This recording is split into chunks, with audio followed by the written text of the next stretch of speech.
Toopran CSR ఆధ్వర్యంలో మరియు police station సిబ్బంది మేము అందరం కలిసి మనోహరాబాద్ శివార్లోని జీడిపల్లి గ్రామ పరిధిలో గల వింటర్ గ్రీన్ ఫామ్ హౌస్లో గేమింగ్ ఆడుతున్నారని నమ్మదైన సమాచారం రాగా తూప్రాన్ సిఎస్ఆర్ మరియు మేము స్టాఫ్ అందరం వెళ్ళి 2 ఫామ్ హౌస్లో రైడ్ చేయగా సుమారు 8 మంది వ్యక్తులు గేమింగ్ ఆడుతున్నట్టు పట్టుకోవడం జరిగింది. పట్టుకొని వాళ్ళని పోలీస్ స్టేషన్ తీసుకురావడం జరిగింది. దానికి సంబంధించి 3 కార్లను మరియు దానికి సంబంధించిన కార్డ్స్ను 11,550 రూపాయల అమౌంట్ను కూడా సీజ్ చేయడం జరిగింది.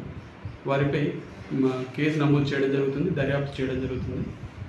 ఈ ఫామ్ హౌస్లో మన మనోహరాబాద్ మండల పరిధిలో గల ఫామ్ హౌస్లో ఎలాంటి అవాంఛనీయ సంఘటనలు జరగకుండా జాగ్రత్తలు తీసుకోవడం జరుగుతుంది. ఏవైనా సంఘటనలు జరుగుతున్నట్టు మీ దృష్టికి, ప్రజల దృష్టికి వచ్చినట్టయితే మా పోలీసు వారికి తెలుపగలరని తెలియజేస్తున్నాను.